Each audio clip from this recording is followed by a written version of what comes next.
More than 11,000 drivers have delivered 6 million meals. Thousands of New York City cab drivers are trading hails for home calls for the city's families in need during the coronavirus pandemic. The city's Taxi and Limousine Commission, TLC, launched the driver food delivery program 3 weeks ago to hire anyone with a valid taxi license, whether they drive a yellow cab or Uber, to deliver free meals. So far, 11,000 drivers have signed up and delivered 6 million meals through the city's emergency COVID-19 food distribution program, which provides meals to the elderly, sick and households who can't afford meals, according to a spokeswoman for the TLC. Nancy Reynoso, 48, a Bronx cab driver participating in the program, said it's been helping to keep her family afloat since she's reduced her passenger pickups in the last month. "It's scary times. We don't know how this is going to end," she told ABC News. "But you get this satisfaction in your heart that you're helping during this crisis." Drivers who participate are paid $15 an hour and $5 an hour for expenses such as mileage, the TLC said.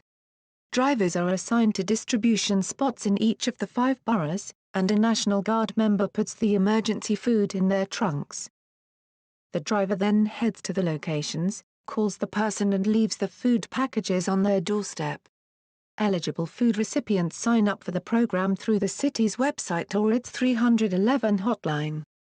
Drivers can sign up through www.nic.gov/delivery-TLC. Thousands of New York City taxi drivers have been struggling financially in recent years as the price of medallions slumped due to competition from for-hire vehicles. Drivers who took out loans as high as 6 figures to purchase the medallions, which were allegedly inflated, have been working to avoid default.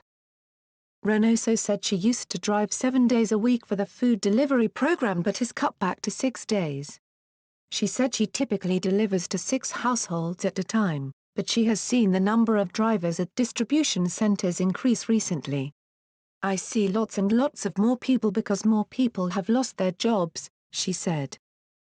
Reynoso said she is working the delivery program 6 days a week, but it is still preferable to picking up hails during an uncertain time. "There are no passengers out there, and the ones that are out there you don't know if you can protect yourself from the virus," she said. Treasury says economic impact paper checks are being sent. The money is part of the $2.2 trillion coronavirus stimulus relief package. The Treasury Department has confirmed that economic impact paper checks from the $2.2 trillion coronavirus stimulus relief package have already started going out and are in the mail. Department officials are walking back Treasury Secretary Steven Mnuchin's comments at a White House gaggle with reporters where he said they would start going out next week. "There is no delay whatsoever. We encourage people to go to irs.gov/coronavirus/get-my-payment to sign up for direct deposit to get their payment fast," said a Treasury Department spokesman in an emailed statement. To the extent that paper checks are needed, millions of them are on the way, hitting mailboxes over the next few days if they haven't begun to arrive already. Asked on April 3 at a White House task force briefing whether he wanted to sign the checks, Trump answered, "No. Me sign? No. There's millions of checks. I'm going to sign them? No. It's a Trump administration initiative. But do I want to sign them? No." Mnuchin took credit for putting the president's name on the paper checks, which President Trump denied knowing anything about when asked.